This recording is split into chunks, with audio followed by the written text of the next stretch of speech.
Hi అండి, నమస్తే అండి. ఇదిగోండి కొబ్బరి రొట్టి చాలా అంటే చాలా రుచిగా ఉంటుందండి.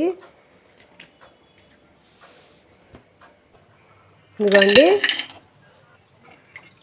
ఒక కప్పు బెల్లాన్ని ఈ విధంగా అయితే 2 కప్పులు వాటర్ వేసుకొని మరిగించుకోవాలి ముందు. అలాగే ఒక కొబ్బరి చెక్కని తురుము కూడా పక్కన పెట్టుకోవాలండి.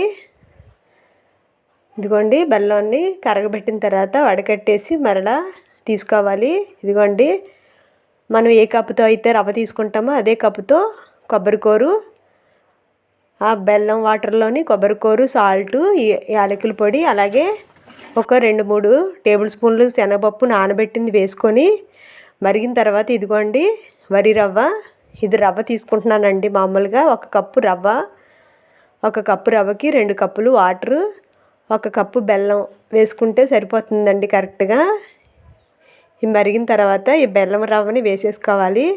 వేసేసుకొని సిమ్లో పెట్టుకొని కాస్త ఉడకనివ్వాలండి. అలాగే 1 టేబుల్ స్పూన్ నెయ్యి వేసుకొని కలిపి మూత పెట్టి మగ్గించుకోవాలి.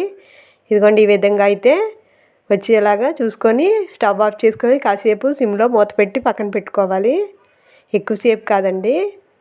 వెంటనే పాన్ తీసి మనం ఇలా నాన్ స్టిక్ పాన్లో అయినా పర్వాలేదండి, ఐరన్ కళాయిలోన ఇలా కొద్దిగా వెడల్పుగా ఉన్న ప్యాన్లో వేసుకొని ఈ విధంగా వేసుకోవాలండి.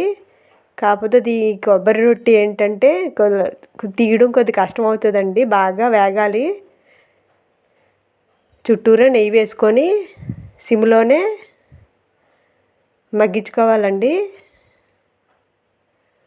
తీయడం కష్టం అవుతుందండి. అలా కాకుండా ఒకవేళ మనం బియ్యం నానబెట్టి రుబ్బుకుని వేసుకుంటే అది కొద్దిగా ఈజీగా వస్తుందండి. ఇలా రవ్వతో చేస్తే మట్టికి కొద్దిగా రావడం కష్టం అవుతుందండి. మనం అట్ల పుల్లతో కాస్త కిందకంతా మెడిగించి అప్పుడు దాన్ని ఒక ప్లేటు సహాయంతో తిరగేసుకోవాలండి.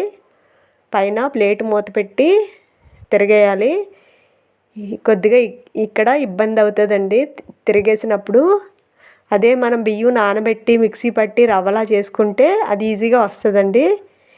ఇలా పొడి రవ్వతో చేస్తే మట్టికి ఇదిగోండి తిప్పినప్పుడు ఈ విధంగా అయితే వచ్చింది. కానీ టేస్ట్ అయితే చాలా అంటే చాలా రుచిగా ఉంటుందండి.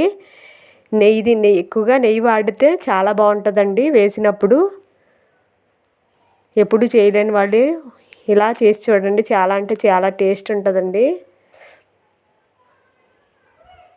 వీలైతే బియ్యం మిక్సీ పట్టి వేయడానికి ట్రై చేయండి. బాయ్ అండి.